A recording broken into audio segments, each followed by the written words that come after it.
Welcome back to my channel अर्थशास्त्र की नगरी। सो गाइज, जैसा कि आपने थंबनेल के अंदर देख ही लिया है, जी हाँ, हम आ गए हैं एक और इकोनॉमिक्स के प्रैक्टिस पेपर के सॉल्यूशन के रिगार्डिंग। तो बिना बकवास किए मुद्दे को शुरू करते हैं।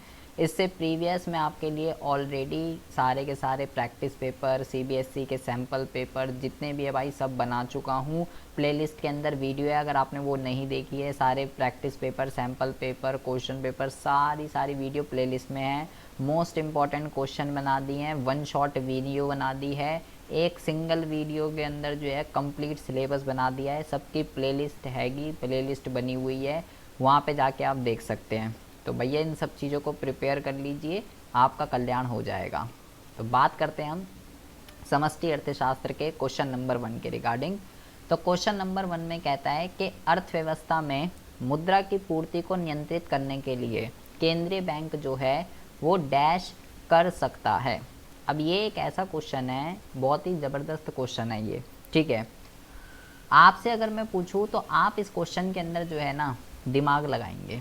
क्या दिमाग लगाएंगे कि भाई क्या करेगा केंद्रीय बैंक जो है कि प्रतिभूतियों को खरीदेगा, प्रतिभूतियों को बेचेगा। आप दिमाग लगाएंगे खरीदने पे क्या होता है, बेचने पर क्या होता है, सीआरआर कम होगी तो क्या होगा, बढ़ेगी तो क्या होगा, रेपो दर कम होती है तो क्या होता है, बढ़ेगी तो क्या होता है। आप इस तरीके से इस क्वेश्चन के अंदर जो है दिमाग लगाने वाले हैं, और मैं अगर गलत हूँ तो मुझे बोलना, और आप यहाँ पे अपना टाइम वेस्ट करने वाले हैं। लेकिन भाई ये जो क्वेश्चन है, क्वेश्चन नंबर 1 फिक्स क्वेश्चन है, मुद्रा की पूर्ति के ऊपर क्वेश्चन एग्जाम में आता ही आता है। इससे प्रीवियस में जितने आपको करा चुका हूँ उसमें भी मैं आपको बता चुका हूँ, उसमें भी मुद्रा की पूर्ति पे क्वेश्चन था। ये स्टॉक होता है, प्रवाह होता है, क्या होता है, इसका मीनिंग आ जाता है, M1 के घटक आ जाते हैं, मुद्रा की पूर्ति में नोट, सिक्के किसको इंक्लूड किया जाता है, और ये वाला क्वेश्चन। तो आप यहाँ पे ज़रा बहुत ज़्यादा ध्यान से सुनिए। अगर आपने प्रीवियस प्रैक्टिस पेपर की वीडियो देखी है तो उसमें क्या लिखा हुआ है, उसने देखिए यहाँ पे क्या लिखा, उसने लिखा है यहाँ पे मुद्रा की पूर्ति को नियंत्रित करने के लिए, कंट्रोल करने के लिए क्या करेगा आरबीआई। उसने ये नहीं लिखा है यहाँ पे, ना ही मुद्रा की पूर्ति को बढ़ाना लिखा है, ना ही मुद्रा की पूर्ति को घटाना लिखा है। उन्हें ये थोड़ी ना लिखा कि आरबीआई अगर अर्थव्यवस्था में मुद्रा की पूर्ति को बढ़ाना चाहता है या मुद्रा की पूर्ति को घटाना चाहता है, उसने बढ़ाना घटाना नहीं लिखा। जबकि जो हमने प्रीवियस पेपर सॉल्व करा था उसमें लिखा हुआ है बढ़ाना या घटाना। अगर आप देखिएगा उसमें, इसमें बढ़ाना घटाना नहीं लिखा, तो इसमें तो नियंत्रित लिखा हुआ है। आप एक बात ध्यान से समझ लीजिए, जब भी मुद्रा की पूर्ति को उसके आगे नियंत्रित ना होके बढ़ाना घटाना होगा तो आपको ये दिमाग लगाना है। और इसका मतलब क्या होता है, मैंने आपको बताया था, मुद्रा की पूर्ति को बढ़ाने का मतलब है लोगों के हाथ में ज़्यादा पैसे होने चाहिए, घटाने का मतलब है लोगों के हाथों में कम पैसा जाना चाहिए। तो कब लोन ज़्यादा देना चाहिए, कब लोन कब कम देना चाहिए, वो इस वाले कॉन्सेप्ट में आपको लगाना है, बढ़ाने घटाने वाले में। यहाँ तो नियंत्रित लिखा हुआ है। तो भाई जब भी मुद्रा की पूर्ति को नियंत्रित करना लिखा हो, आप इसमें से किसी पे भी अगर टिक लगाएंगे सारे आंसर ठीक हैं। मतलब नियंत्रित जब लिखा होगा तो उसमें बढ़ाने और घटाने दोनों की बात चल रही है। आपको ये नहीं देखना खरीदना बेचना कम ज़्यादा। बहुत ही ज़बरदस्त क्वेश्चन है ये। आप ए लगा दो, बी लगा दो, सी लगा दो, डी लगा दो, सारे ही आंसर ठीक है। सभी तो करता है आरबीआई नियंत्रित करने के लिए, तो सारे के सारे आंसर जो हैं यहाँ पर ठीक है। लेकिन जब स्पेशली यहाँ पे बढ़ाना घटाना लिखा रहेगा तो आपको देखना पड़ेगा कि इससे लोन ज़्यादा जाएगा या कम जाएगा। तो ये बात ध्यान रखिएगा। यहाँ मैंने इसलिए इतना टाइम वेस्ट करा है क्योंकि मुद्रा की पूर्ति के ऊपर क्वेश्चन आएगा ही आएगा। बढ़ाना घटाना, नियंत्रित, स्टॉक प्रवाह, M1 के घटक, नोट, सिक्के, ये भाई फिक्स है। 10 में से एक MCQ मुद्रा की पूर्ति पे मिलेगा ही मिलेगा आपको। अब हम बात करते हैं अगले क्वेश्चन के रिगार्डिंग। क्वेश्चन नंबर 2 में कहता है कि आपको बताना ये स्टेटमेंट जो है ये सही लिखी गई है या ये स्टेटमेंट जो है ये गलत लिखी गई है। आपको बोला गया है कि जो सरकार का जो बजट होता है ना, वो मौद्रिक नीति जो होती है उसका एक महत्वपूर्ण साधन है। तो पहले तो आपको गवर्नमेंट बजट पता होना चाहिए क्या होता है, मौद्रिक नीति पता होनी चाहिए। तो आपको हम बता दें, नीति होती है 2 तरीके की, एक होती है राजकोषीय नीति और एक होती है आपकी मौद्रिक नीति। ठीक है जी। राजकोषीय नीति पे सरकार का कंट्रोल होता है, मौद्रिक नीति पे आरबीआई का कंट्रोल होता है। और जो सरकारी बजट होता है वो राजकोषीय नीति के अंदर आता है, ठीक है। बाकी CRR, SLR, रेपो रेट वो इधर आते हैं। तो उसने क्या बोला कि जो सरकारी बजट है वो मौद्रिक नीति का एक महत्वपूर्ण घटक है। अब सरकारी बजट तो राजकोषीय नीति का घटक होता है, मौद्रिक नीति के घटक तो CRR, SLR, repo rate, reverse repo rate ये होते हैं। तो ये जो यहाँ पे स्टेटमेंट जो लिखी गई है, ये स्टेटमेंट जो है गलत लिखी गई है, ये असत्य है। इसी तरीके से यहाँ पे लिखा हुआ है कि जो विनिवेश किया जाता है, जब सरकार डिसइन्वेस्टमेंट करती है, पार्शली अपने कुछ शेयरों को बेच देती है और सरकार के पास पैसे आते हैं, तो वो पैसे क्या कहलाएंगे? वो पैसे राजस्व प्राप्ति कहलाएंगे या वो पैसे पूंजीगत प्राप्ति कहलाएंगे? देखिए इस टाइप का क्वेश्चन भी एग्जाम के अंदर फिक्स है, आएगा ही आएगा। आपको राजस्व प्राप्तियाँ, पूंजीगत प्राप्तियाँ, राजस्व व्यय और पूंजीगत व्यय, ये सब क्या होते हैं आपको बहुत ही अच्छे से पता होना चाहिए, क्योंकि इसके ऊपर डिफरेंस आएगा या इस टाइप के क्वेश्चन एग्जाम में आएंगे। तो भाई विनिवेश से सरकार अपने शेयर बेच रही है, एसेट रिड्यूस हो रहे हैं, तो इसलिए पूंजीगत प्राप्तियाँ हैं। जो एसेट और लाइबिलिटी को इफेक्ट करते हैं वो पूंजीगत हैं, जो एसेट और लाइबिलिटी को इफेक्ट नहीं करते वो राजस्व है। तो क्या होती हैं प्राप्तियाँ, क्या होते हैं व्यय, इसको अच्छे से पढ़ लीजिए। या तो डिफरेंस या इस टाइप के क्वेश्चन, डिफरेंस 3 में और इस टाइप के क्वेश्चन 1 में आएगा ही आएगा। आपको 3 में भी आ सकता है, कुछ उदाहरण दे देगा, 2-3 बोलेगा बता कौन सी राजस्व है कौन सी पूंजीगत है। तो अगर कल्याण चाहते हो तो इस टाइप के क्वेश्चनों को अच्छे से कर लीजिए, पहले राजस्व और पूंजीगत अच्छे से कॉन्सेप्ट को क्लियर कर लीजिए। अब हम बात करते हैं बेटा अगले क्वेश्चन के रिगार्डिंग। क्वेश्चन नंबर 3 में ये कहता है प्रभावी मांग को परिभाषित करते हैं। यहाँ पे लिखा हुआ है प्रभावी मांग को परिभाषित करते हैं, यहाँ पे लिखा हुआ है डैश, उचित परिभाषा द्वारा रिक्त स्थान की पूर्ति कीजिए। पहले तो आपको ये पता होना चाहिए कि प्रभावी मांग जो है वो होती क्या है, इफ़ेक्टिव डिमांड जो है वो क्या होती है, ठीक है, ये आपको पता होना चाहिए। तो अगर आपको याद हो, जो हम अल्पकालीन संतुलन उत्पादन करते हैं, अर्थव्यवस्था में संतुलन कैसे आता है, एक होता है AD और AS अप्रोच और एक होता है S और I अप्रोच। तो जो AD और AS अप्रोच होता है, हम इस तरीके से डायग्राम बनाते हैं, ठीक है। तो जिस पॉइंट पर AD और AS बराबर होते हैं, तो ये जो मांग होती है इसी को ही हम क्या कहते हैं, इसी को ही हम प्रभावी मांग कहते हैं। तो आप इसकी डेफिनेशन में क्या लिखेंगे कि रोजगार तथा उत्पादन का वो स्तर जहाँ पे समग्र मांग और समग्र पूर्ति बराबर होते हैं। आप ये लिख दीजिए उत्पादन का वो स्तर जहाँ पे AD और AS बराबर हैं, या उत्पादन का वो स्तर या रोजगार का वो स्तर, कुछ भी लिख सकते हो। तो ये भाई बहुत बारी पूछा जाता है। ऐसे भी आ सकता है प्रभावी मांग का सिद्धांत क्या होता है 6 नंबर में, तो इसमें आपको ये AD और AS से अर्थव्यवस्था कैसे संतुलन में आती है, प्रभावी AD और AS से दृष्टिकोण से अर्थव्यवस्था कैसे संतुलन में आती है, उसी को ही प्रभावी मांग कहते हैं, ठीक है जी। अब हम बात करते हैं अगले क्वेश्चन के रिगार्डिंग। देख लीजिए फिर से मुद्रा की पूर्ति, मतलब ये समझ लीजिए जो मुद्रा वाला चैप्टर है उसमें भाई मुद्रा की पूर्ति एक फिक्स टॉपिक है, और मैंने भी आपको बताया है मोस्ट इम्पॉर्टेंट क्वेश्चन में। अब कह रहा है डैश तथा डैश मुद्रा पूर्ति के 2 घटक हैं, मुद्रा पूर्ति के 2 घटक हैं। अब भाई डैश तथा डैश ये क्या बात हुई, आपको ये पता होना चाहिए। हमारे सिलेबस में M1 है, तो M1 का हमने फॉर्मूला क्या पढ़ा है, C + DD + OD, यही तो पढ़ा है, C + DD + OD। तो C का मतलब क्या है, AC का मतलब क्या है, AC वो नहीं है हमारे वाला, कहीं हमारे वाले AC पे आ जाओ। AC का मतलब है जनता के पास करेंसी, ठीक है। और ये DD का मतलब क्या है, DD का मतलब है वाणिज्य बैंकों के पास मांग जमाएं, डिमांड डिपॉजिट। तो यहाँ पे आपको क्या लिखना है, यहाँ पे आपको लिखना है C का मतलब जनता के पास करेंसी, और यहाँ पे आपको लिखना है वाणिज्य बैंकों के पास मांग जमाएं, DD, C और DD। और आपको बेटा पता होना चाहिए, ये मैं बता रहा हूँ बहुत इंपॉर्टेंट है, जो मांग जमाएं होती हैं वो 2 तरीके की होती हैं, एक होती है सकल मांग जमा और एक होती है शुद्ध मांग जमा। तो वो आपसे एग्ज़ाम में ये भी पूछ सकता है, आपसे वो एग्ज़ाम में ये भी पूछ सकता है कि ये जो DD होता है मांग जमा, ये सकल वाली होती है या शुद्ध वाली होती है, ये भी आपसे वो पूछ सकता है। तो पहले तो आपको ये पता होना चाहिए सकल मांग जमा क्या होती है और शुद्ध मांग जमा क्या होती है। एक वर्ड मैं आपको बता रहा हूँ, इंटर बैंकिंग ट्रांजैक्शन। क्या बोला मैंने? Inter banking transaction. तो ये क्या होता है पहले ज़रा ये समझ लीजिए। वो ट्रांजैक्शन जो दो बैंकों के बीच में होते हैं उसको इंटर बैंकिंग ट्रांजैक्शन कहते हैं। ठीक है, सकल के अंदर इंटर बैंकिंग ट्रांजैक्शन इंक्लूड होते हैं। ठीक है, और शुद्ध के इसमें जुड़े हुए होते हैं और इसमें जुड़े हुए नहीं होते। वो ट्रांजैक्शन जो दो बैंकों के बीच में होते हैं उसको इंटर बैंकिंग ट्रांजैक्शन कहते हैं। सकल में जुड़े हुए होते हैं, शुद्ध में जुड़े हुए नहीं होते। तो हमारे पास ये जो मांग जमा में डीडी है ये शुद्ध वाला होता है, सकल वाला नहीं होता, क्योंकि शुद्ध वाले के अंदर इंटर बैंकिंग ट्रांजैक्शन इंक्लूड नहीं होते। इसी तरीके से ये जो ओडी है ना, अदर डिपॉजिट, इसमें वो आपसे पूछेगा ओडी के अंदर इसमें जो सरकार और जो कमर्शियल बैंकों का जो पैसा होता है वो इसके अंदर शामिल नहीं किया जाता। तो क्यों शामिल नहीं किया जाता इसको ये बता दे।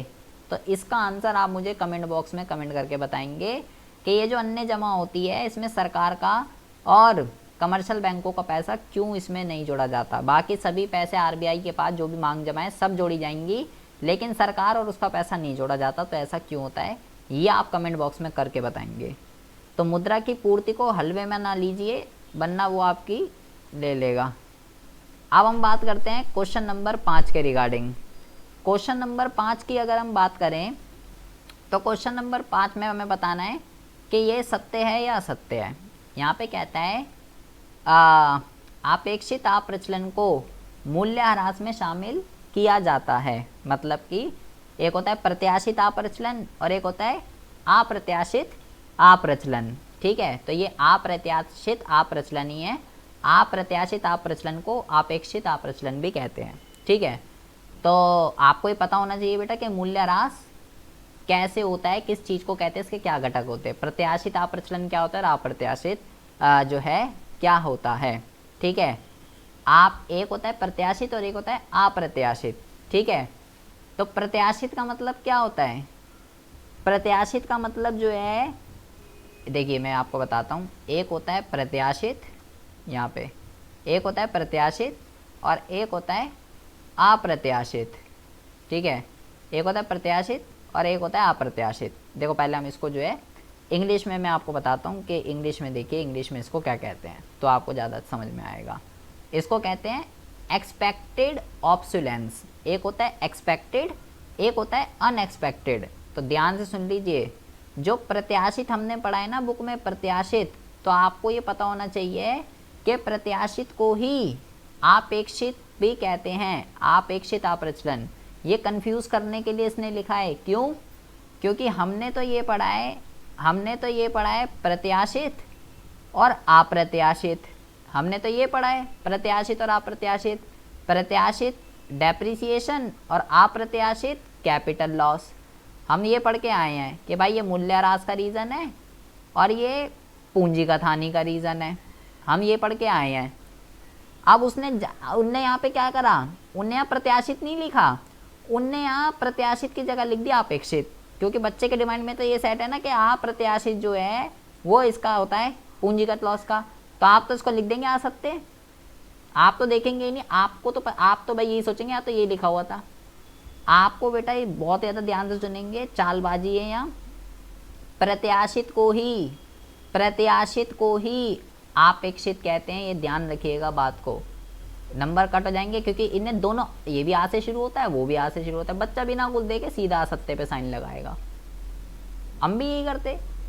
तो आपको एक एक चीज़ पता होनी चाहिए। हिंदी में बस यही दिक्कत है कि भाई एक ही वर्ड के कई सारे वो हो जाते हैं। तो ये सत्य है क्योंकि एक्सपेक्टेड ऑब्सोलेंस डेप्रिसिएटेड का वो है घटक।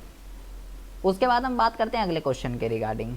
कह रहा है राजकोषीय घाटे का अनुमान डैश सूत्र से लगाया जा सकता है। राजकोषीय घाटा, इसका फॉर्मूला आपको बताना है कि इसका फॉर्मूला जो है क्या होता है।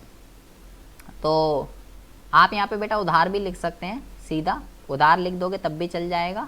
अदरवाइज आपको इसका फॉर्मूला पता होना चाहिए, कुल व्यय माइनस कुल प्राप्तियाँ ठीक है, लेकिन उधार छोड़कर ये जो है आप यहाँ पे लिख देंगे। ठीक है, उधार लिख दोगे तब भी कोई दिक्कत नहीं है, राजकोषीय घाटा उधार के बराबर होता है। अब आते हैं बेटा अगले क्वेश्चन, और बहुत ही बढ़िया क्वेश्चन के रिगार्डिंग। कह रहा है जी, किन्स के अर्थशास्त्र के सिद्धांत के अनुसार औसत उपभोग प्रवृत्ति जो होती है एपीसी, उसका मान कभी डैश नहीं हो सकता। एपीसी की पूछ रहा है, एपीसी की, तो क्या एपीसी शून्य नहीं हो सकता, एक नहीं हो सकता, एक से अधिक नहीं हो सकता, या एक से कम नहीं हो सकता? क्या नहीं हो सकता यहाँ पर, ये आपको जो है बताना है। देखिए इसका आंसर जो है भाई वो है शून्य। एपीसी का जो फॉर्मूला होता है वो होता है आपका C/Y। ठीक है, तो भाई शून्य का मतलब क्या है? शून्य का मतलब है कि C 0 हो जाएगा, और C कभी भी 0 नहीं होता है।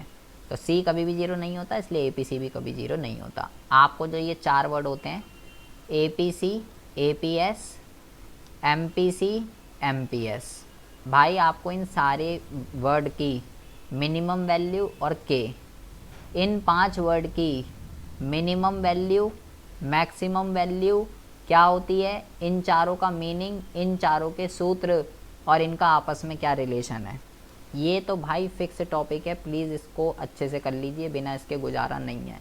गारंटीड क्वेश्चन है, आना ही आना है, तो कल्याण चाहते हैं तो पढ़ लीजिए। उसके बाद हम बात करते हैं क्वेश्चन नंबर 8 के रिगार्डिंग। क्वेश्चन नंबर 8 जो है इसमें फिक्स वाले ही हैं। ठीक है, ये एक बहुत ही इंपॉर्टेंट क्वेश्चन है, फिक्स है, एग्जाम में आना ही आना है। क्या? एक होता है विदेशी मुद्रा की मांग, और ऐसे ही एक होता है विदेशी मुद्रा की पूर्ति। या तो मांग का आएगा या पूर्ति का आएगा, लेकिन आएगा जरूर। विदेशी मुद्रा वाले चैप्टर का वो है विदेशी विनिमय, या तो मांग का या पूर्ति का। क्या बोल रहा है? मांग का जो एक सूत्र बता दे।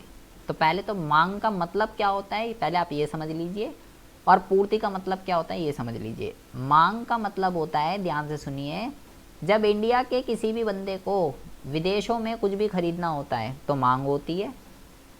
इंडियन को जब विदेशों में खरीदना होगा तो मांग होगी, और जब विदेशी को इंडिया के अंदर कुछ खरीदना होगा तो पूर्ति। मांग से विदेशी मुद्रा जाती है और पूर्ति से आती है। मांग से जाती है, पूर्ति से आती है। कौन आती है और कौन जाती है? विदेशी मुद्रा की बात चल रही है यहाँ पे, जो आप सोच रहे हो उसकी बात नहीं हो रही है। मांग से जाती है, पूर्ति से आती है विदेशी मुद्रा, ये ध्यान रखिएगा। तो विदेशी मुद्रा की मांग, जब हमें कुछ खरीदना होता है तो जब भी हम यहाँ खरीदेंगे तो निर्यात भाई। ठीक है, हम जब भी यहाँ पे क्या कहते हैं, आयात आएगा। आयात हमें जब खरीदना होता है तो आयात हो गया उसका मतलब, तो यहाँ पे आयात आ जाएगा। और पूर्ति का अगर पूछता तो निर्यात लिख देते। कुछ भी हमें विदेशों में कुछ भी खरीदना है, गुड्स सर्विसेज, बंदी को गिफ्ट देना, कुछ भी करना है तो भाई मांग है, ये बात ध्यान रखिएगा। अब आते हैं बात क्वेश्चन नंबर 9 के रिगार्डिंग। ठीक है बेटा, बहुत ज़बरदस्त क्वेश्चन है, ज़बरदस्त फिक्स है। जिसका बेस क्लियर है वो ही कर सकता है, अदरवाइज़ ये क्वेश्चन नहीं हो सकता। हमें बताना है यहाँ पे कि ये स्टेटमेंट सत्य है या ये स्टेटमेंट असत्य है। ये सारे के सारे क्वेश्चन अगर आप मेरे से लाइव क्लास लेते हैं, जितने भी बच्चे, सब हमने ये ग्रुप के अंदर कर रखे हैं। किन्स के सिद्धांत के अनुसार, अच्छा आधे बच्चों को तो यही नहीं पता होगा कि किन्स कौन है, क्या कह रहा है बार बार। यहाँ पे भी किन्स आ गया भाई साहब, और जो बच्चे पढ़ते नहीं हैं, एक यहाँ पे भी किन्स लिखा हुआ था, देखिए यहाँ पे भी लिखा हुआ है किन्स। तो किन्स कौन है ये? तो अगर आपको पता है ये किन्स कौन है तो मुझे कमेंट बॉक्स में कमेंट करके ज़रूर बताना ये किन्स है कौन। ठीक है, कौन है ये मुझे बताना ज़रा, क्यों कौन सा ये शख्स है जिसका नाम आ रहा है ये बार बार। तो कह रहा है किन्स के सिद्धांत के अनुसार एक अर्थव्यवस्था में पूर्ण रोजगार की स्थिति कभी मौजूद नहीं हो सकती है। मेरा फेवरेट है ये क्वेश्चन, मुझे बड़ा सही लगता है। तो भाई जिसका कॉन्सेप्ट क्लियर है वो ही बता सकता है, अदरवाइज और कोई नहीं बता सकता।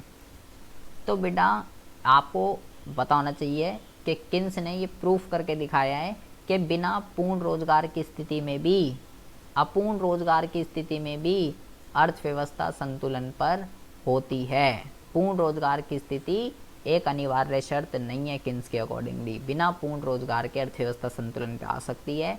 तो ये जो है क्या कहते हैं, ये जो स्टेटमेंट है, ठीक है, ये जो है क्या है, ये एक मिनट रुकिए ज़रा, यहाँ पे लिखा हुआ है कि किन्स के सिद्धांत के अनुसार एक अर्थव्यवस्था में पूर्ण रोजगार की जो स्थिति है, पूर्ण रोजगार की जो स्थिति है वो कभी मौजूद नहीं हो सकती। तो पूर्ण रोजगार की स्थिति जो है वो कभी मौजूद नहीं हो सकती, ये लिखा हुआ है यहाँ पे। तो पूर्ण रोजगार की स्थिति जो है, पूर्ण रोजगार की स्थिति जो है वो हो सकती है, ठीक है, हो सकती है वो, ठीक है जी। तो ये जो स्टेटमेंट लिखी हुई है ये सत्य है। लेकिन एक ऐसा ही क्वेश्चन है कि इसका एक और अपोजिट है, ठीक है, कि पूर्ण रोजगार के बिना भी क्या अर्थव्यवस्था संतुलन में आ सकती है? तो आ सकती है भाई, वो वाली स्टेटमेंट सत्य है। तो ऐसे 2-3 क्वेश्चन है, ठीक है, तो इसको अच्छे से कर लीजिएगा। उसके बाद हम बात करते हैं अगले क्वेश्चन के रिगार्डिंग। कह रहा है व्यापार अधिशेष क्या होता है? ये तो हलवा क्वेश्चन है, तो बताने की ज़रूरत नहीं है। बीओटी क्या होता है? वस्तुओं का निर्यात, वस्तुओं का आयात। इसका अंतर होता है भाई साहब। कोई भी एक नंबर का क्वेश्चन आ सकता है, ठीक है, अधिशेष, घाटा, कुछ भी पूछ सकता है। मैंने ये इसलिए लिख दिया, जब निर्यात ज़्यादा होता है आयात से तो भाई अधिशेष होता है, जब कम होता है तो घाटा होता है, और जब बराबर होता है तो संतुलन होता है। तो पढ़ लीजिएगा, अच्छा है। उसके बाद हम बात करते हैं क्वेश्चन नंबर अगले के रिगार्डिंग, ठीक है। अगला क्वेश्चन जो है क्वेश्चन नंबर 11। क्वेश्चन नंबर 11 में कहता है कि जो अंतिम वस्तुएं जो होती है ना, अंतिम वस्तुओं के अंतर्गत केवल वो वस्तुएं शामिल होती हैं जो कि, यहाँ पे गृहस्थ का मतलब होता है परिवार, जो कि परिवारों द्वारा उपभोग की जाती है। ये एक यहाँ पे स्टेटमेंट लिख दिया। मतलब अंतिम वस्तु केवल वो है जो भोक्ता द्वारा या परिवार द्वारा उपभोग की जाएगी, और कोई वस्तु अंतिम वस्तु नहीं होती। तो कह रहा है दिए गए कथन का मान्य कारणों के द्वारा खंडन व समर्थन कीजिए। ये बात सही है या ये बात गलत है? तो बेटा अगर आपका कॉन्सेप्ट क्लियर है तो मुझे बताने की कोई ज़रूरत नहीं है कि अंतिम वस्तुएं क्या होती है। 1000 बार ही बता चुका हूँ। अंतिम वस्तु का मतलब ये बिल्कुल भी नहीं है कि केवल वो वस्तु जो उपभोक्ता यूज़ कर रहा है। जो पूंजीगत वस्तुएं होती हैं, अंतिम वस्तुओं में उपभोक्ता वस्तु और उत्पादक वस्तु दोनों आती है। तो ये जो कथन दिया हुआ है ये कथन गलत दिया हुआ है, ठीक है जी। उसके बाद हम बात करते हैं ये वाला क्वेश्चन। प्रीवियस जो प्रैक्टिस मैंने करा रखा है वहाँ पर भी मैंने इसको आपको बताया कि इसको कैसे करते हैं। आय का वृत्तुल्य प्रवाह, जिसको हम चक्रीय प्रवाह भी कहते हैं, ये इस पूर्व धारणा पर आधारित होता है कि एक व्यक्ति का व्यय दूसरे की आय बनती है। इस कथन का वर्णन कीजिए। ये रिपीटेड क्वेश्चन है इसलिए यहाँ पे डाल दिया है, ठीक है। तो भाई क्या इसकी एक्सप्लेनेशन लिखनी है, प्रॉपर आपको लिखना है कि एक 2 क्षेत्रीय अर्थव्यवस्था के अंदर जो है एक ये होता है परिवार क्षेत्र, एक होता है उत्पादक क्षेत्र। परिवार क्षेत्र उत्पादक क्षेत्र को पहले जो है कारक सेवाएं उधार पर देता है, जिसके बदले में जो है क्या कहते हैं उत्पादक जो है उत्पादन करता है, और फिर जो है उत्पादक परिवार क्षेत्र को कारक आय जो है देता है। उसके बाद भाई साहब परिवार क्षेत्र के पास जब आय आ जाती है फिर वो उसका सारा का सारा व्यय कर देता है वस्तु और सेवाओं पे। ये सारी एक्सप्लेनेशन आपको यहाँ पे लिखनी है। उसके बाद हम बात करते हैं क्वेश्चन नंबर 12 की। क्वेश्चन नंबर 12 में कहता है कि निम्नलिखित कथन का मान्य कारण द्वारा औचित्य सिद्ध कीजिए। क्या लिखा हुआ है? प्रत्याशित कुल मांग सदैव प्रत्याशित कुल पूर्ति के बराबर होती है। ये यहाँ पे लिखा हुआ है। मतलब प्रत्याशित कुल मांग का मतलब एडी जो है ना वो हमेशा एएस के बराबर होगी। ले भाई, एडी हमेशा एएस के बराबर होती है। ये यहाँ पे लिखा है, ये लिखा हुआ है यहाँ पे। क्या ये बात हमेशा, और हमेशा लिखा हुआ है सदैव। बात हमने तो ये भी पढ़ा है कि भाई एडी ग्रेटर देन एएस भी होता है और एडी लेस देन एएस भी होता है। हमने तो ये पढ़ा है। ऐसा तो केवल संतुलन पे होता है, लेकिन ये भी तो सिचुएशन होती है। तो क्या ये बात ठीक है या बात गलत है? तो आपको लिखना है ये बात गलत है। आप इसका खंडन करेंगे कि ये जो स्थिति है भाई हमेशा तो केवल संतुलन पे बराबर होती है। AD ग्रेटर देन भी हो सकती है और AD लेस देन भी हो सकती है, कुछ भी हो सकता है। उसके बाद हमारा फेवरेट क्वेश्चन, एक काल्पनिक संख्यात्मक उदाहरण का प्रयोग करते हुए वाणिज्य बैंक साख निर्माण की प्रक्रिया कैसे करता है बताइए। बेटा रिपीटेड क्वेश्चन है, फिक्स या तो ये या मनी मल्टीप्लायर, इन दोनों में से एक क्वेश्चन आएगा ही आएगा। फिक्स कह रहा हूँ, फिक्स, ठीक है, घर से लिख के लेके जा सकते हो, कमिटमेंट कर रहा हूँ। वाणिज्य बैंक या मनी मल्टीप्लायर फिक्स है, आएगा ही आएगा। और ये केंद्रीय बैंक के 4 कार्य होते हैं, ठीक है, मेन जो एग्जाम में आते हैं। सरकार का बैंकर, बैंकों का बैंक, अंतिम ऋणदाता और नोट जारी करना। इस 4 में से एक कार्य फिक्स है, फिक्स आएगा ही आएगा। अगर आपने मेरी मोस्ट इम्पॉर्टेंट फिक्स वाली देखी है तो बेटा ये क्वेश्चन, ये क्वेश्चन और ये क्वेश्चन, मनी मल्टीप्लायर, केंद्रीय बैंक के कार्य और ये 3 क्वेश्चन में जो यहाँ लिख रहा हूँ, 3 लिखे हुए हैं, इसमें से 3 लिखे हुए हैं, इसमें से मैं 2 क्वेश्चन गारंटीड जो है बोल रहा हूँ फिक्स आएंगे ही आएंगे। इसका आपके पास अगर कंटेंट नहीं है, क्या इसमें प्रॉपर लिखना है, 9990158317, ये मेरा व्हाट्सएप नंबर है, ठीक है, मुझे व्हाट्सएप कर दीजिएगा। मैं आपको प्रॉपर कंटेंट इसमें क्या लिखना है, तालिका, उसकी एक्सप्लेनेशन कैसे लिखनी है प्रॉपर, आपको पिक भेज दूंगा ताकि आपको 4 का है 4 का, 6 का है 6 का, जितने का भी आपको पूरे नंबर मिल सकें। केंद्रीय बैंक के 4 कार्य बता रहा हूँ, सरकार का बैंक, बैंकों का बैंक, अंतिम ऋणदाता, नोट जारी करना। अपने पास इतना कंटेंट रखिए कि 4 नंबर आपको मिल सकें। फिक्स क्वेश्चन है मेरे भाई, फिक्स, आपको गारंटी दे रहा हूँ इस 4 में से आएगा ही आएगा कोई एक। तो मैं आपको फिक्स क्वेश्चन बता रहा हूँ। और मनी मल्टीप्लायर का LRR के साथ उल्टा संबंध होता है, ये वाला जो मैंने प्रीवियस प्रैक्टिस पेपर में कराया है आपको। तो मैं आपको इको में पास होना बहुत ज़्यादा आसान है, बच्चे बेफालतू में टेंशन लें। भाई मैं फिक्स क्वेश्चन बता रहा हूँ, छाती ठोक के कह रहा हूँ, 7 से 8 क्वेश्चन बता रहा हूँ, वही पढ़ जाओ, आएंगे, मैं कह रहा हूँ आएंगे, अब दिखाऊंगा आपको पेपर में। उसके बाद जो है हम बात करते हैं अगले क्वेश्चन के रिगार्डिंग। क्वेश्चन नंबर 14 के अंदर कहता है, क्वेश्चन नंबर 14 के अंदर कहता है कि भाई बहुत ज़्यादा ध्यान से सुनेंगे, व्यापार सुगमता सूचकांक में भारत, ये एक सूचकांक है, व्यापार सुगमता सूचकांक, इसमें जो भारत है ना वो बड़ी छलांग लगा रहा है, मतलब हायर लेवल पर पहुंच रहा है, जिसके परिणाम स्वरूप क्या हो रहा है, कई बहुराष्ट्रीय कंपनियां MNC अपने उत्पादन आधार को भारत में स्थानांतरित कर रही है। मतलब कहने का मतलब ये है कि कई कंपनियां भारत के अंदर आ रही हैं, अब अपना मैन्युफैक्चरिंग वगैरह इस्टेब्लिश कर रही है भारत के अंदर। उपरोक्त कथन के आलोक में अब आपको नहीं पता कि ये व्यापार सुगमता सूचकांक क्या होता है, तो नहीं पता भाड़ में जाए। उसने बस ये बोला, ये लाइन केवल इसलिए लिखी हुई है क्योंकि भारत छलांग लगा रहा है इस इंडेक्स में, तो MNC कंपनियां भारत के अंदर आ रही है, हमें इसका कोई लेना देना नहीं है। हमें बस ये पता चल गया इससे, क्योंकि छलांग लगा रहा था इसलिए MNC भारत के अंदर आ रही है, अपना उत्पादन वगैरह भारत में लगा रही है। अब वो बोल रहा है कि भारत में कंपनियां आ रही हैं MNC, तो इससे विदेशी मुद्रा के प्रवाह और भारतीय अर्थव्यवस्था पर इसके प्रभाव पर टिप्पणी कीजिए कि इससे हमारे पास विदेशी मुद्रा आएगी या इससे हमारे पास विदेशी मुद्रा जाएगी, ये आपको बताना है। इससे विदेशी मुद्रा आएगी या जाएगी, आप खुद बताओ, कॉमन सेंस की चीज़ है। अबे भाई FDI हो रहा है ना, आपका विदेशी प्रत्यक्ष निवेश हो रहा है, तो जब दूसरे देशों की कंपनियां भारत के अंदर आती है तो इससे बेटा विदेशी मुद्रा आती है। जब भारत की कोई कंपनी दूसरे देशों में जाएगी तो इससे विदेशी मुद्रा जाएगी, इससे विदेशी मुद्रा की पूर्ति में वृद्धि हो रही है, भारत के पास विदेशी मुद्रा आएगी, ठीक है।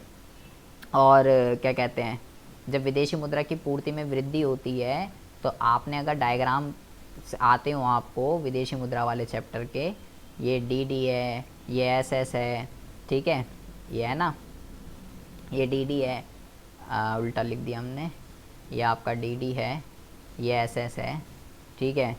तो क्या कहते हैं, पूर्ति में वृद्धि हो गई, लीजिए भाई पूर्ति में वृद्धि हो गई, कर्व शिफ्ट हो जाएगा, ये जो है कर्व शिफ्ट हो जाएगा, विदेशी विनिमय में कमी आ जाएगी। ये सब चीज़ें आप इसके अंदर लिख सकते हैं, ठीक है। मतलब $1 अगर क्या कहते हैं, $1 अगर 70 का था तो $1 जो है भाई साहब मान लीजिए 60 रुपये का हो गया, ये होगा इसके। तो ये सब चीज़ें आपको पता होनी चाहिए, सिर्फ घुमाया हुआ है और कुछ नहीं। उसके बाद हम बात करते हैं क्वेश्चन नंबर 15 के रिगार्डिंग। देख लीजिए, मैंने आपको बोला है राजस्व व्यय, पूंजीगत व्यय, राजस्व प्राप्तियाँ, पूंजीगत प्राप्तियाँ। 3 में आपको बता रहा हूँ, राजस्व व्यय वर्सेस पूंजीगत व्यय, ठीक है जी। राजस्व प्राप्तियाँ वर्सेस पूंजीगत प्राप्तियाँ, direct tax versus indirect tax. ये जो 3 है ना, ये 3 में से एक डिफरेंस फिक्स है, एग्ज़ाम में 3 नंबर का आएगा ही आएगा। और अगर डिफरेंस नहीं भी आया तो राजस्व व्यय या पूंजीगत व्यय या राजस्व प्राप्ति और पूंजीगत प्राप्तियाँ कुछ पॉइंट दे देगा, बोलेगा बता ये राजस्व है या पूंजीगत है। देख लीजिए, मैंने इंपॉर्टेंट में भी बता रखा है आपको। तो डायरेक्ट टैक्स क्या होता है और इनडायरेक्ट टैक्स क्या होता है आपको ये पता होना चाहिए। और अगर ये कुछ भी नहीं आया तो फिर तो गवर्नमेंट बजट के उद्देश्य आई, और गवर्नमेंट बजट के उद्देश्य में भी मैं आपको बता रहा हूँ 3, संसाधनों का पुनः आवंटन, आय तथा संपत्ति का पुनः वितरण और आर्थिक समानता। वही आना है भाई साहब 3, बस वो पढ़ दीजिए। तो भाई डायरेक्ट टैक्स क्या होता है, जो जिसका बर्डन शिफ्ट नहीं हो सकता। इनडायरेक्ट जिसका हो सकता है, डायरेक्ट का इनकम टैक्स या डायरेक्ट का जीएसटी, इसको तुरंत पे करना नहीं होता, इसको तुरंत पे करना होता है। इसको क्या कहते हैं, ये आय पे, संपत्ति पे लगता है, ये गुड्स और सर्विसेज पे लगता है। कुछ भी 4 पॉइंट लिख सकते हैं जो आपका मन करे। अब हम बात करते हैं जी अपने फेवरेट क्वेश्चन के रिगार्डिंग। कहता है स्टॉक में परिवर्तन निकाल, ये यहाँ गायब है, स्टॉक में परिवर्तन, इसकी गणना कर दे। NV@FC दे रखा है, कर देते हैं। पहले हम निकाल लेते हैं GV@MP, किसकी मदद से, NV@FC की मदद से। ग्रॉस चाहिए, मेरे पास नेट है, प्लस डेप्रिसिएशन, बाकी MP का फॉर्मूला FC प्लस NIT। तो NVA कितना दे रखा है 200 प्लस डेप्रिसिएशन 40 एंड NIT आर्थिक सहायता दे रखी है तो 0 - 10, ठीक है। तो ये कितना हो जाएगा आपका, ये हो जाएगा आपका भाई 230, क्योंकि 40 में से 10 गए 30 और 200 और 30 230। अब GVA का फॉर्मूला लगा दीजिए। GVA का फॉर्मूला होता है बिक्री प्लस स्टॉक में परिवर्तन माइनस मध्यवर्ती उपभोग। ये हमने निकाल दिया 230, ठीक है, एंड ये आ जाएगा आपका 300 प्लस x, 400 में से 100 गए 300, ठीक है। इसको धर लिया, ये माइनस का 70 इज इक्वल टू x। आपको ये नहीं सोचना माइनस में आ गया तो सही है। अब उसने पूछा है स्टॉक में परिवर्तन, तो स्टॉक में परिवर्तन तो नेगेटिव हो सकता है, क्या दिक्कत है। तो माइनस का 70 आपका आंसर आ जाएगा। अगर मेरे भाई आपको उत्पाद विधि, आय विधि, व्यय विधि, तीनों में से कोई सी भी विधि नहीं आती है, प्लेलिस्ट में वीडियो है, एक ही वीडियो के अंदर तीनों मेथड है। जितने भी खतरनाक क्वेश्चन है पूरी बुक के अंदर, एक एक क्वेश्चन करा रखा है, उस वीडियो को देख लीजिए, अपना कल्याण कर लीजिए। अब हम बात करते हैं अगले क्वेश्चन के रिगार्डिंग। अगले क्वेश्चन में कहता है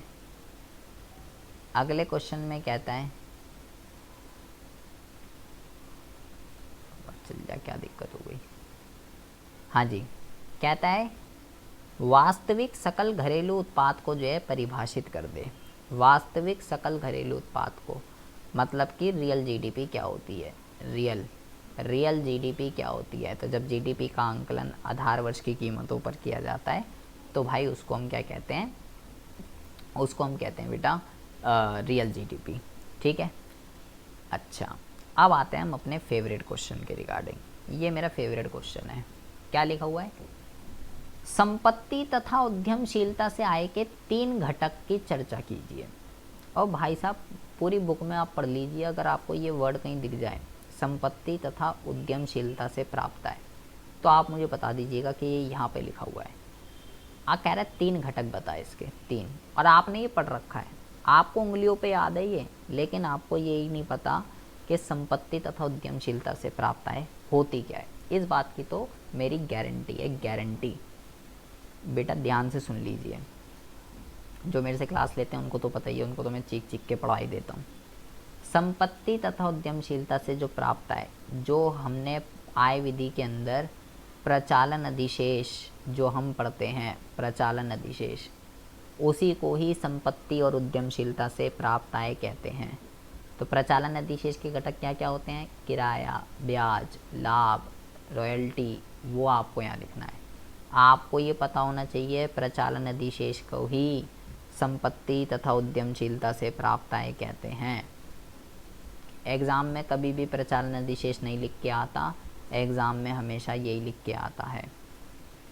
उसके बाद अपना फिक्स क्वेश्चन, जो कि मैं आपको बता ही चुका हूँ, फिक्स गारंटीड क्वेश्चन है। जीडीपी की सीमाएं 4 पॉइंट है बेटा, 4, घर से ही लिख के लेके जा सकते हो, फिक्स आएगा ही आएगा। पहला पॉइंट है जीडीपी की रचना, दूसरा पॉइंट है जीडीपी का वितरण, तीसरा है गैर मौद्रिक लेन देन, और चौथा है बाह्यताएं। जीडीपी की सीमा के ऊपर क्वेश्चन आएगा ही आएगा 3 नंबर का। रचना, वितरण, बाह्यताएं, गैर मौद्रिक लेन देन, इस 4 में से एक आएगा ही आएगा। फिक्स टॉपिक बता रहा हूँ, फिक्स मैं कह रहा हूँ घर से ही लिख के लेके जा सकते हो। बताओ और क्या लोगे? बाह्यताएं क्या होती हैं और इसके उदाहरण सहित इसके प्रकार बताइए। उदाहरण जरूर लिखना है बेटा, उसने उदाहरण पूछा है तो जब कोई भी व्यक्ति कोई ऐसी आर्थिक क्रिया करता है जिसका दूसरे व्यक्ति पे या तो अच्छा प्रभाव पड़ता है या बुरा प्रभाव पड़ता है, उसको बाह्यताएं कहते हैं। ठीक है। एंड इसके 2 प्रकार होते हैं, धनात्मक या और ऋणात्मक। धनात्मक जब अच्छा प्रभाव पड़ता है, ऋणात्मक जब बुरा प्रभाव पड़ता है। और उसने बोला उदाहरण जरूर लिखना है, उदाहरण नहीं लिखोगे तो भाई नुकसान हो जाएगा। तो नकारात्मक में लिख देना उद्योगों से निकलने वाला धुआं, ठीक है। एंड धनात्मक में आप लिख सकते हो, जो आपकी टी.आर. जैन की बुक में लिखा हुआ है वो भी लिख सकते हैं। आप ये भी लिख सकते हो, क्या कहते हैं, बढ़ते हुए, मैं धनात्मक का बता रहा हूँ, ध्यान से सुन लीजिए। बढ़ते हुए शैक्षिक मानकों से समाज में आर्थिक उत्पादकता में वृद्धि होती है। क्या बोला मैंने? बढ़ते हुए शैक्षिक मानकों से, मतलब कि पढ़ाई लिखाई, एजुकेशन सेक्टर इतना डेवलप हो रहा है, डिग्रियाँ इतनी डेवलप हो रही हैं, तो इससे क्या होता है? प्रोडक्टिविटी में इंक्रीमेंट हो रही है। ठीक है, ये आपको यहाँ पे लिख देना है।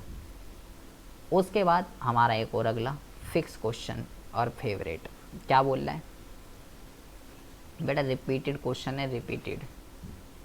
एक अर्थव्यवस्था में यदि प्रारंभिक निवेश 100 करोड़ है, ये मानते हुए कि सीमांत उपभोग प्रवृत्ति MPC 0.8 है, तो निवेश गुणक की क्रियाविधि बताइए। 6 नंबर का क्वेश्चन है, 6 नंबर का, और फिक्स। ये क्वेश्चन 2 तरीके से आता है, मेरी बात ध्यान से सुन लीजिए। या तो बोलेगा एक संख्यात्मक उदाहरण की सहायता से अपना खुद का उदाहरण ले और निवेश गुणक की प्रक्रिया कैसे काम करती है बता दे। तो आप मतलब निवेश गुणक की प्रक्रिया बताने के लिए आपके पास 2 चीज़ें होनी चाहिए। एक तो होना चाहिए डेल्टा आई और एक होना चाहिए MPC। एक डेल्टा आई और एक MPC होना चाहिए। तो यहाँ पे इसने कितना दे रखा है 100 और यहाँ कितना दे रखा है 0.8। तो आपको भाई यही लेना पड़ेगा। अगर निवेश गुणक की प्रक्रिया बतानी है तो आपके भाई ये दोनों होने चाहिए, तो ही हो सकती है इसकी प्रक्रिया, अदरवाइज़ नहीं। तो अभी तो उन्होंने दे दी तो यही लेना है। और अगर वो बोले एक संख्यात्मक उदाहरण की सहायता से बता, तो आप अपनी मर्जी से जो मन चाहे ले सकते हो। 100, इसको 100 ले सकते हो, 1000 ले सकते हो, 10,000 ले सकते हो, और MPC जो आपका मन करे 0.1, 0.2, 0.3, लेकिन मेरी माने तो 0.5 ले, क्योंकि उसी के हिसाब से आपको कैलकुलेशन करनी होती है। क्या होता है निवेश गुणक, कैसे इसकी तालिका बनेगी, कैसे उसकी एक्सप्लेनेशन देनी है, ये सारी की सारी चीज़ें अगर आपको नहीं पता है कि कैसे इसमें प्रॉपर हम आंसर लिखें, तो मेरे भाई आप जो है टी.आर. जैन में पूरी एक्सप्लेनेशन के साथ प्रोग्राम प्रॉपर लिखा हुआ है, सीधा क्वेश्चन लेकिन फिक्स। ये क्वेश्चन बेटा फिक्स है, ये क्वेश्चन आपका फिक्स है, ठीक है, ये और ऊपर मैंने 3 आपको बता दिए।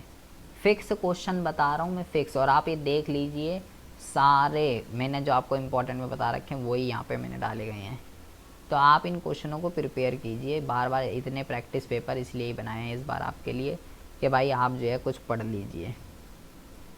उसके बाद हम बात करते हैं, रिपीटेड क्वेश्चन है, रिपीटेड एमसीक्यू फिक्स। इतनी बारी आया हुआ है कि पूछो ही मत। भारत की प्रथम 7 पंचवर्षीय योजनाओं में भारत सरकार द्वारा डैश नीति का अनुगमन घरेलू उद्योगों के संरक्षण के लिए किया गया था। बच्चा पढ़ता ही रह जाएगा कि भाई पूछ क्या रहा है, समझ ही नहीं आ रहा। कौन क्या, यहाँ पे एक नीति आएगी या नीति लिखा हुआ है, तो यहाँ एक पॉलिसी के बारे में बात की गई है जो क्या करती है, घरेलू उद्योगों को संरक्षण प्रदान करती है। भारतीय अर्थव्यवस्था की बुक चालू हो गई है, 17 क्वेश्चन समष्टि के हो चुके हैं। अब भारतीय अर्थव्यवस्था, बेटा इतने बहुत 1000 टाइम्स रिपीट है ये क्वेश्चन, 1000 टाइम। तो अब आप अच्छे पढ़ो भाई, कौन आ गया भाई साहब, ये कौन सी नीति अपनाई थी भाई साहब। तो आपको ये ध्यान रखना है, इसका नाम है आयात प्रतिस्थापन, आयात प्रतिस्थापन की नीति। और आपको बेटा ये पता होना चाहिए, आयात प्रतिस्थापन को ही, आपको पता नहीं है, आंतरिक दृष्टि व्यापार रणनीति, ठीक है, आंतरिक दृष्टि व्यापार रणनीति, ये आयात प्रतिस्थापन का ही नाम है। तो ऐसी ऐसी बातें आपको पता होनी चाहिए, घुमा देता है क्वेश्चन के अंदर, ठीक है जी। रिपीटेड क्वेश्चन है, इतनी बार पूछो मत, आता ही आता है। जैविक खेती के एक लाभ बता दीजिए कि जैविक खेती क्यों करनी चाहिए। तो इससे हमें जो है पौष्टिक भोजन मिलता है, ठीक है, स्वादिष्ट भोजन मिलता है, पौष्टिक भोजन मिलता है। लाभ, इसकी समस्या ज़रूर पढ़ लीजिएगा, जैविक खेती की आएगी ही आएगी, ठीक है, कि अगर मैं फार्मर हूँ, मैं जैविक खेती करना चाहता हूँ, तो मेरे को क्या क्या प्रॉब्लम फेस करनी पड़ेगी, ठीक है। लाभ तो कोई भी लिख देगा, लेकिन समस्या ज़रूर पढ़ लीजिएगा, जैविक खेती क्या होती है और इसकी प्रॉब्लम, ठीक है जी। उसके बाद हम बात करते हैं क्वेश्चन नंबर 20 के रिगार्डिंग। क्वेश्चन नंबर 20 में कहता है कि भाई विगत कुछ दशकों में भारत में प्राथमिक क्षेत्र ने सर्वाधिक रोजगार के अवसर उत्पन्न किए हैं। क्या ये बात ठीक है, क्या ये बात गलत है? कौन से क्षेत्र की बात चल रही है? प्राथमिक क्षेत्र की बात चल रही है, प्राथमिक क्षेत्र की। तो प्राथमिक क्षेत्र क्या होता है? कृषि। कृषि में रोजगार के अवसर उत्पन्न हुए क्या, ये आपसे क्वेश्चन में पूछ रहा है। तो ये बात बेटा सत्य है, कृषि के अंदर जो है कोई रोजगार के अवसर उत्पन्न नहीं हुए हैं। फेवरेट क्वेश्चन हमारा, डैश जो है एक ऐसी संस्था है जो WTO से पहले थी, पूर्ववर्ती संस्था मतलब उससे पहले थी। IBRD, IMF, RBI या गैट। तो भाई WTO से पहले कौन सी संस्था थी? गैट। आप मुझे ये बताएंगे कमेंट बॉक्स में कमेंट करके, फिक्स है WTO और गैट के कब इस्टेब्लिश हुई, भारत कब मेंबर बना, गैट का पूरा नाम क्या है, WTO का पूरा नाम क्या है, WTO के कितने मेंबर हैं, इसका हेडक्वार्टर कहाँ है, ये क्या काम करता है, भाई ये सब आपको बातें पता होनी चाहिए। आप बस मुझे ये बता दीजिएगा कमेंट बॉक्स में कमेंट करके कि ये जो IBRD है, IBRD ये किस बला का नाम है, क्या होता है ये IBRD, और इसका दूसरा नाम क्या है। देखूं मैंने कितना पढ़ा है आपने, और कसम है तुम्हें अपनी मम्मी की, अगर नेट पे सर्च कर दिया अगर तुमने नेट पे सर्च कर दिया अब तो कसम चढ़ा दी है भाई साहब, कसम है। आपको खुद पता है ईमानदारी से तो ही बताना है कि ये IBRD क्या है। नेट पे देख के तो कोई भी बता देगा भाई, नेट का क्या, 1 मिनट में तुम सर्च मारोगे आ जाएगा। आपको अगर पता है तो ही बताना है, अदरवाइज़ नहीं। नेट पे देख के मत करना, कसम चढ़ा दी। अब देख लो तुम्हें करना है क्या, तोड़नी है क्या।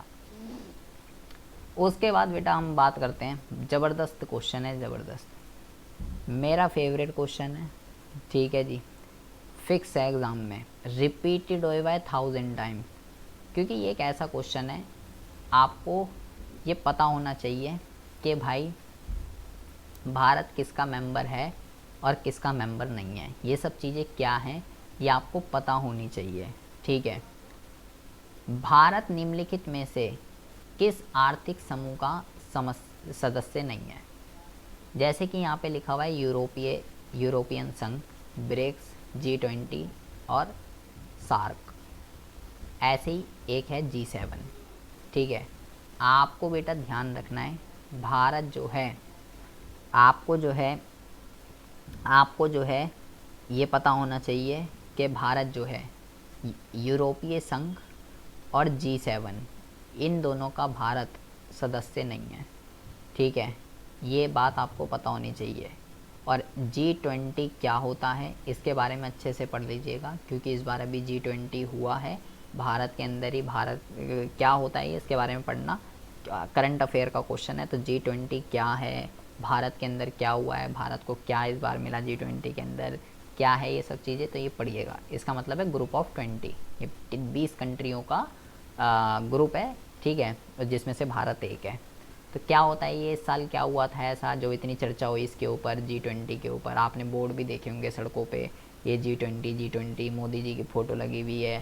तो ये सब क्या है, ये सार्क क्या होता है, ये ब्रिक्स क्या है, तो ये सब आप पढ़िए, ठीक है। इंपॉर्टेंट है। ये कौन सा किस चैप्टर का क्वेश्चन है पहले तो मैं आपको ये बता दूं, क्योंकि आधे बच्चे तो यही है कौन से चैप्टर का। ये बेटा भारत, पाकिस्तान और चीन वाले चैप्टर का क्वेश्चन है, ठीक है। तो ये ध्यान रखिएगा, ये मेरा फेवरेट क्वेश्चन है, ठीक है जी। अब हम बात करते हैं अगले क्वेश्चन के रिगार्डिंग। अगला जो क्वेश्चन है कह रहा है पाकिस्तान ने डैश वर्ष में आर्थिक सुधारों की शुरुआत की थी। तो पाकिस्तान की बात चल रही है भाई। पाकिस्तान ने करा था 1988 में। आप मुझे कमेंट करके ये बताएंगे कि चीन ने कब किया था। भारत का तो आपको पता होगा, आप मुझे चीन का बताएंगे कि चीन ने कब किया था आर्थिक सुधार। आर्थिक सुधार मैं आपको बता दूं, LPG को कहते हैं आर्थिक सुधार, ठीक है। उदारीकरण, निजीकरण और वैश्वीकरण। अच्छा जी, उसके बाद है बेटा बहुत ही एक इम्पॉर्टेंट टॉपिक के बारे में हम बात करने वाले हैं। फिक्स बहुत ही अच्छा है, इस पे ऊपर आजकल क्वेश्चन आ रहा है। स्वयं सहायता समूह, सेल्फ हेल्प ग्रुप, SHG कहते हैं इसको। कह रहा है जो सेल्फ हेल्प ग्रुप होते हैं ना, उन्हीं को ही अति लघु साख संगठन के उदाहरण हैं। मतलब सेल्फ हेल्प ग्रुप क्या होते हैं पहले तो आपको ये पता होना चाहिए, ये क्या होते हैं, तो ही आप इसको कर सकते हैं। तो इसी को लघु साख संगठन कहते हैं। क्या ये बात सही है, क्या ये बात गलत है, ये आपको बताना है। तो ये बात जो है बेटा बिल्कुल ही ठीक है, ठीक है। और सेल्फ हेल्प ग्रुप जो है, मैंने जितने भी प्रैक्टिस पेपर करा रखे हैं उसमें बेटा इसका महत्व, इसकी क्या कहते हैं, इसकी समस्याएं, ठीक है, कमियां, महत्व, समस्याएं और ये क्या करता है इसके बारे में आपको पता होना चाहिए। ये एक बहुत ही इम्पोर्टेंट हॉट टॉपिक बन चुका है। ये ग्रामीण विकास का टॉपिक है। फिक्स टॉपिक अगला चाइना का। आप भी बोलेंगे सारा सब में फिक्स फिक्स से बोले जा रहा है, क्या भाई सारे ही फिक्स हैं तो वो सब पूरे यही पढ़ कर चले जाते हैं। आप खुद ही देख लीजिएगा पेपर में आएगा क्या। अरे ग्रेट लीप फॉरवर्ड जो है इसका मुख्य उद्देश्य चीन में किससे रिलेटेड है, ये प्राथमिक, द्वितीयक, तृतीयक किस क्षेत्र के अंदर तेजी से वृद्धि सुनिश्चित करना था। क्या है ग्रेट लीप फॉरवर्ड, तो आपको ये पता होना चाहिए कि ग्रेट लीप फॉरवर्ड का जो उद्देश्य है इंडस्ट्रियलाइजेशन करना, नए नए उद्योग स्थापित करना। और इंडस्ट्रियलाइजेशन किस में आता है, सेकेंडरी सेक्टर के अंदर आता है। तो इसका जो आंसर है वो है द्वितीय। उसके बाद हम बात करते हैं 25वें क्वेश्चन के रिगार्डिंग। 25वें क्वेश्चन में कहता है कि 1991 में भारत ने आर्थिक सुधारों को क्रियान्वित करने के किसी एक परिणाम का उल्लेख कीजिए। हमने 1991 में आर्थिक सुधारों को अपनाया, ठीक है, LPG को अपनाया, उदारीकरण, निजीकरण, वैश्वीकरण।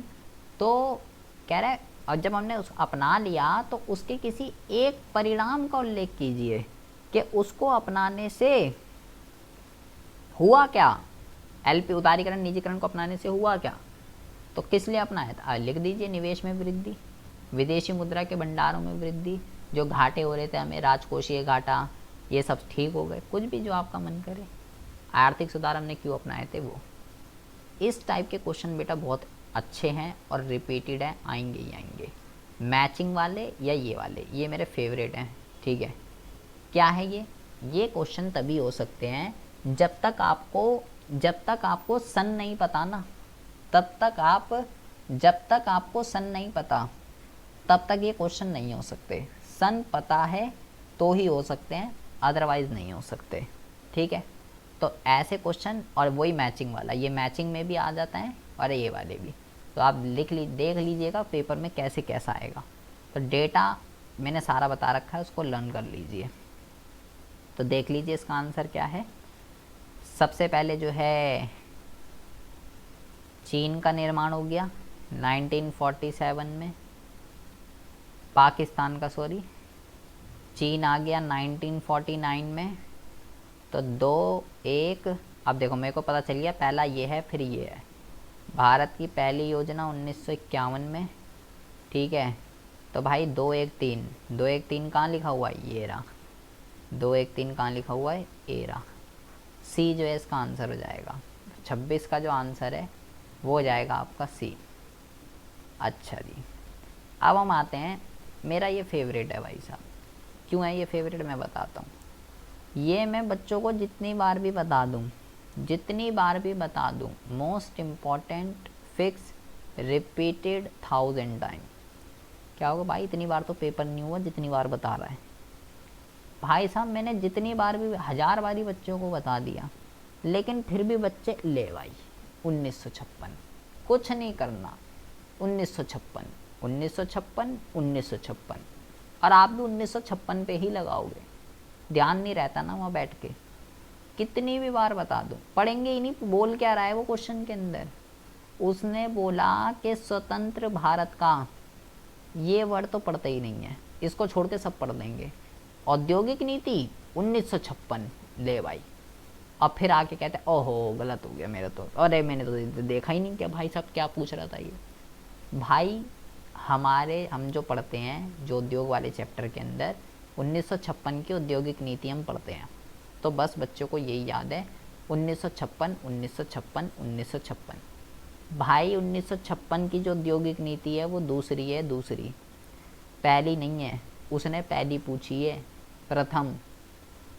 भारत की औद्योगिक नीति पहली 1948 में आई थी, जो हमारे सिलेबस के अंदर है, ये हम जो पढ़ते हैं ये दूसरी है, ये पहली नहीं है। वो हमेशा पहली पूछता है, क्योंकि उसे पता है, बच्चा बिना कुछ सोचे उन्हें तो 1956 पढ़ी है, ले भाई 1956। इसलिए ये क्वेश्चन रिपीटेड है 1000 बार। गलती के चांस पता है उसको, बच्चा गलत करेगा ही करेगा।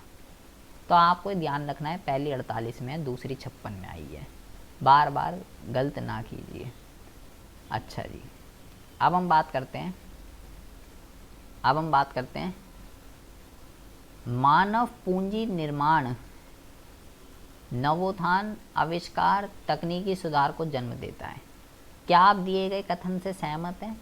मान्य तर्कों द्वारा अपने उत्तर का क्या कर दीजिए, समर्थन कर दीजिए। तो मेरी तरफ से जी बहुत बड़ी हाँ है। मानव पूंजी का मतलब स्किल, नॉलेज, जब तक ये नहीं होगी तो बेटा इसमें आपको यहाँ महत्व लिखना है मानव पूंजी का, ठीक है।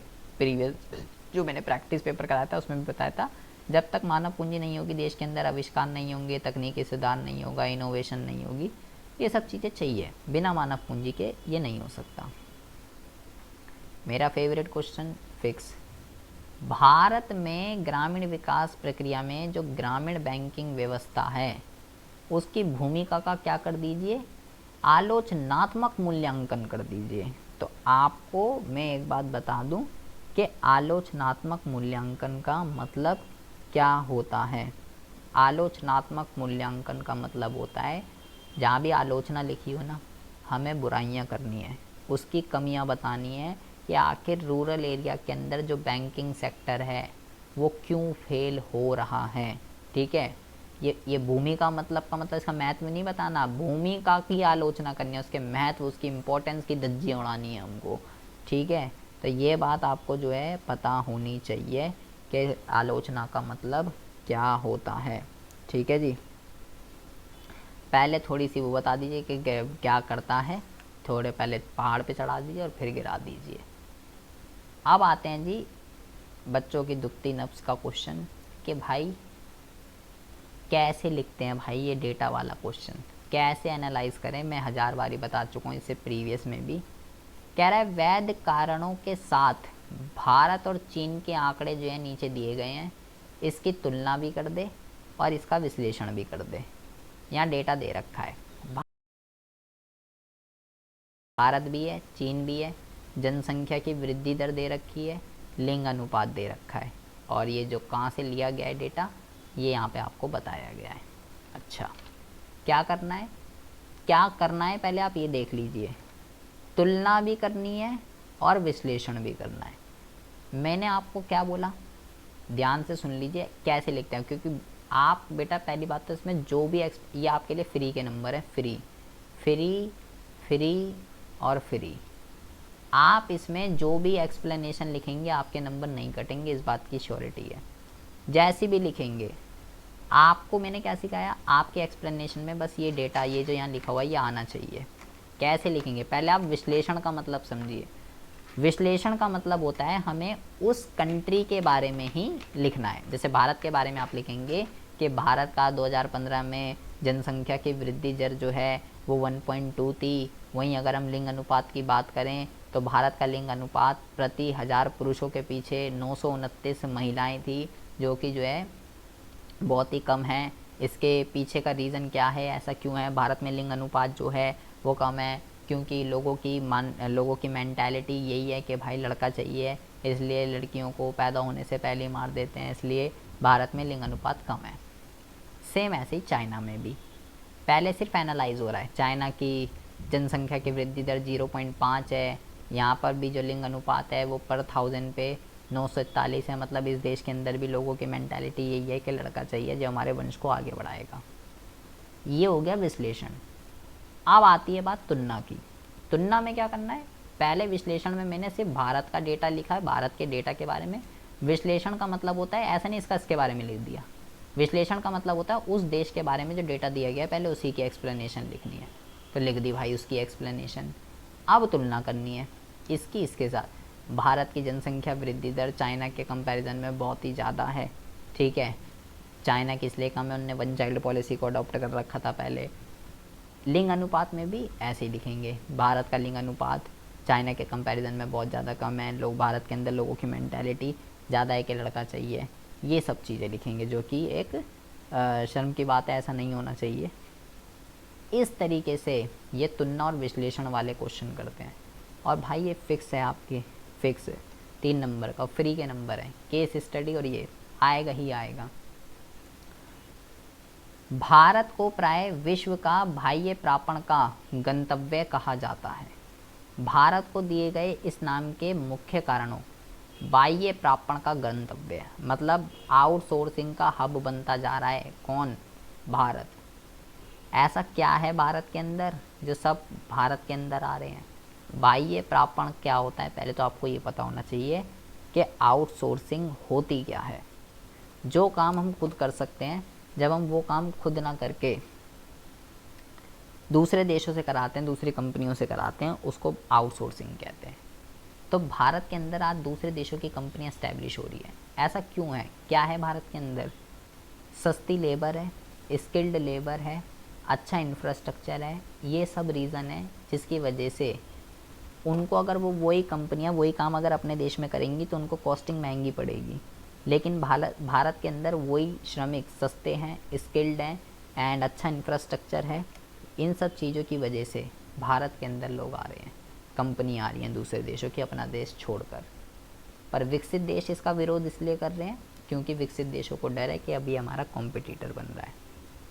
ये देखिए फिक्स है भाई, ये क्वेश्चन फिक्स, इसमें वही क्वेश्चन है जो फिक्स हैं, ठीक है। मैं आपको रटवाना चाहता हूँ कि भाई आप रटिए कैसे भी करके। आपको सैम्पल पेपर के उससे समझ में आता है कि यार चल इन्हें सैम्पल पेपर निकाला है कि इससे क्वेश्चन आएगा ही आएगा, तो भाई इसलिए इसमें क्वेश्चन भी वही है जो आप कम से कम पढ़ो, इससे आएगा ही आएगा। आयात प्रतिस्थापन का अर्थ लिखिए। अभी ऊपर मैंने आपको समझाया, इसी को आंतरिक दृष्टि व्यापार रणनीति कहते हैं। तो यहाँ अगर आंतरिक दृष्टि व्यापार रणनीति लिखा होता तब भी वही है। क्या है भाई? ये आयात नहीं करना, जो आप दूसरे देशों से आयात करते हो वो खुद ही अपने देश में बनाइए, और स्पष्ट कीजिए कि जो आयात प्रतिस्थापन है या आंतरिक दृष्टि व्यापार रणनीति है वो किस प्रकार घरेलू उद्योगों को संरक्षण प्रदान करता है। अभी ऊपर एमसीक्यू में आया था ना, एमसीक्यू का आंसर भी आपको नीचे मिल जाएगा। यही नीति जो है जो घरेलू उद्योगों को संरक्षण प्रदान करती है। तो आपको बेटा इसके अंदर टैरिफ क्या होता है, ठीक है, जिसको हम प्रशुल्क कहते हैं, ये क्या होता है, और कोटा क्या होता है, ये आपको पता होना चाहिए। आयात प्रतिस्थापन के दो टूल हैं, या आंतरिक दृष्टि व्यापार रणनीति के दो टूल हैं, टैरिफ और कोटा, जिसका यूज़ करके गवर्नमेंट क्या करती है, घरेलू उद्योगों को संरक्षण प्रदान करती है। तो टैरिफ क्या होता है, आयात पे लगने वाला टैक्स, कोटा आयात की सीमा फिक्स कर देना। ये भी बहुत बारी एग्ज़ाम में पूछे जाते हैं, तो प्लीज़ इसको पढ़ लीजिएगा। उसके बाद कहता है कि भारत जो है ना, अंग्रेज़ों द्वारा भारत में किए गए सकारात्मक योगदानों का उल्लेख कीजिए। फेवरेट क्वेश्चन भाई साहब। बुराइयां तो कोई भी लिख देगा, अच्छाइयों की पूछ रहा है वो अंग्रेज़ों की। बुराई में तो आप लिख दोगे ऐसी तैसी कर गए कंजर, खून पी गए हमारा, लेकिन वो तो आपसे पूछ रहा है सकारात्मक बता भाई क्या करके गए हैं फ़ायदा। तो फ़ायदे में बच्चों को बस एक ही पता है, रेल लेकर आ गए, रेल लेकर आ गए, रेल रेल रेल। अबे रेल तो लेकर आ गए, उसके अलावा तो बता दे। तो आपके लिए अभी उसने सिर्फ एक पूछा तो रेल लिख दोगे, लेकिन ये क्वेश्चन सेपरेट 3 में 4 में 6 तक आया हुआ है ये क्वेश्चन। तो अगर 6 में आया तो लग जाएंगे क्या, वो आप अच्छी तरीके से जानते हैं। तो 6 में आपके पास 5 पॉइंट तो पता होने चाहिए। सपोर्ट मटेरियल में प्रॉपर इसका आंसर है कि भाई अंग्रेज़ों ने क्या क्या पॉजिटिव इम्पैक्ट किए हैं। अगर आपको पता है तो बहुत अच्छी बात है। रोड, ब्रिज, सड़कें, रेल, कमर्शलाइजेशन, ये सब चीज़ें आप इसके अंदर लिखेंगे। सपोर्ट मटेरियल में भी पूरा इसका आंसर लिखा हुआ है। ये दोनों सपोर्ट मटेरियल के ही क्वेश्चन है, ठीक है। स्वतंत्रता के समय विदेशी व्यापार का परिमाण और इसकी दिशा, दिशा पटानी नहीं है, इसकी जो है जानकारी दीजिए। अब ये क्या है भला? पहले तो देखो 3 वर्ड होते हैं, एक होता है विदेशी व्यापार का परिमाण, एक होता है दिशा, और एक होता है रचना। ये तीनों वर्ड क्या होते हैं पहले तो आपको ये पता होना चाहिए। परिमाण का मतलब होता है कितना आयात निर्यात किया, कितना आयात निर्यात किया। दिशा का मतलब होता है किन देशों के साथ किया, और रचना का मतलब होता है किस किस, वो वाली किस नहीं है, किस किस चीज़ों का किया, ठीक है, किस किस चीज़ों का किया, कितना किया, किन के साथ किया, और किस किस चीज़ों का किया। आयात निर्यात, कहीं और सोच रहे हो, कोई और बात चल रही है। कितना, किन और किस किस चीज़ों का, ये 1 नंबर में रिपीटेड क्वेश्चन है। कई बार एग्ज़ाम में पूछा जाता है कि भाई विदेशी व्यापार के परिमाण का मतलब क्या होता है, दिशा का मतलब क्या होता है, रचना का मतलब। तो मैंने आपको बता दिया, ध्यान रखिएगा। अब वो पूछ रहा है स्वतंत्रता प्राप्ति के समय इनके क्या हालात थे। स्वतंत्रता के समय तो आपको बताना है कि क्या कितना एक्सपोर्ट इंपोर्ट होता था, किन किन कंट्री के साथ होता था। तो ये आप सपोर्ट मटेरियल से प्रॉपर देख सकते हैं बेटा। अच्छा, बुक में भी लिखा हुआ है, टीआर जैन में, वहाँ से देख सकते हैं। मैंने आपको बोला है सपोर्ट मटेरियल से एक क्वेश्चन, आपको क्वेश्चन हमेशा एक क्वेश्चन ज़रूर मिलेगा, ये मेरी बात तय है। और ऐसा होगा जो किसी कोने में पड़ा होगा सपोर्ट मटेरियल के, लेकिन आएगा ज़रूर, ये मैं लिख के दे रहा हूँ। आप अगर सपोर्ट मटेरियल नहीं कर रहे, अब मैं उनके लिए बता रहा हूँ जिनको स्कोर करना है, जिनको अपना कल्याण करना है, कल्याण लायक हो चुका है, आप वो क्वेश्चन पढ़ लीजिए, कल्याण है। कह रहा है भाई इसको परिभाषित कर दे। पर्यावरण की अवशोषी क्षमता और धारण क्षमता मोस्ट इम्पॉर्टेंट और फिक्स टॉपिक है भाई साहब। केयरिंग कैपेसिटी और अब्जॉर्प्शन कैपेसिटी क्या होती है, ये केयरिंग कैपेसिटी क्या होती है एंड अब्जॉर्प्शन कैपेसिटी क्या होती है, ठीक है। केयरिंग कैपेसिटी की बात कर लेते हैं पहले। दो बातों पे फोकस करती है, संसाधनों का शोषण उनके पुनर्जनरेशन से कम होना चाहिए और वेस्टेज उतना ही फैलाएं जितनी पर्यावरण की अब्जॉर्प्शन कैपेसिटी है। और अब्जॉर्प्शन कैपेसिटी क्या होती है? जो वेस्टेज होता है उसको सोखने की क्षमता, सोखने की योग्यता, ठीक है। वेस्टेज को क्या कहते हैं? अवशय। अवशय, अवशय सोखने की योग्यता, ये लिख लीजिए यहाँ पे, ठीक है। अब्जॉर्प्शन कैपेसिटी, अवशय का मतलब वेस्टेज, वेस्ट को सोखने की क्षमता कितनी है पर्यावरण की, इट्स कॉल्ड अब्जॉर्प्शन कैपेसिटी।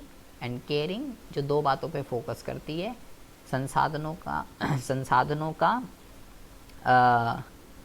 संसाधनों का यूज़ उसकी पुनर्जनन से कम होना चाहिए और ये वेस्टेज उतना ही फैलाएं जितनी उसकी सोखने की क्षमता है। बेटा बहुत इम्पॉर्टेंट है, बार बार कह रहा हूँ। और इसमें एक अपॉर्चुनिटी कॉस्ट वाला क्वेश्चन है, वो भी प्लीज़ कर लीजिएगा, सपोर्ट मटेरियल के अंदर है।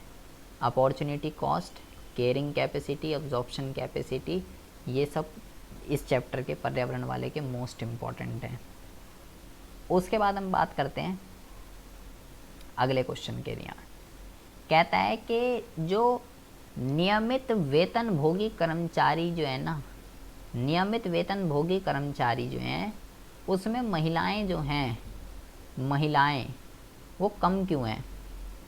पहले तो आपको ये पता होना चाहिए कि ये नियमित वेतन भोगी कर्मचारी होता कौन है, तब तो हम आगे बात करेंगे।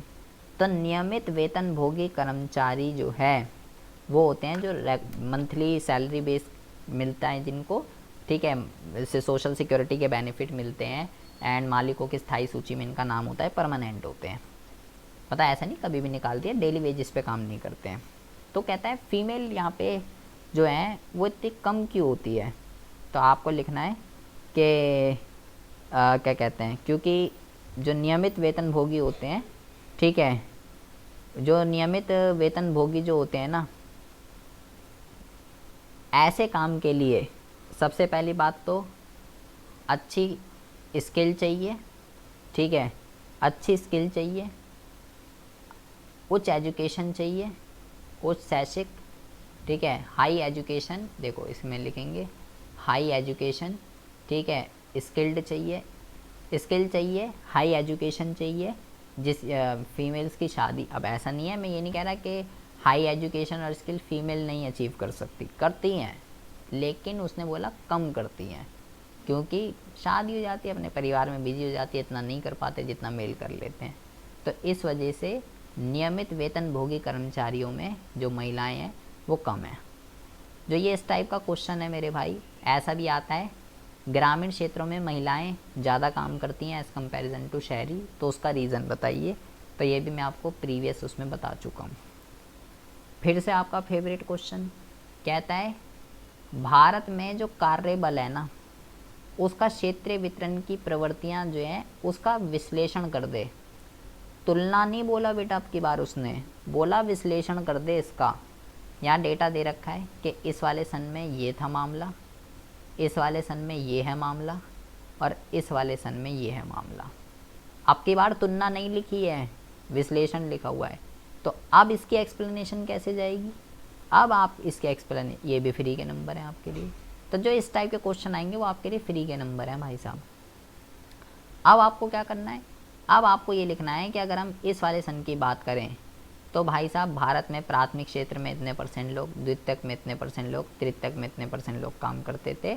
मतलब इस वाले सन में जनसंख्या का एक लार्ज पोर्शन प्राथमिक क्षेत्र के ऊपर निर्भर था।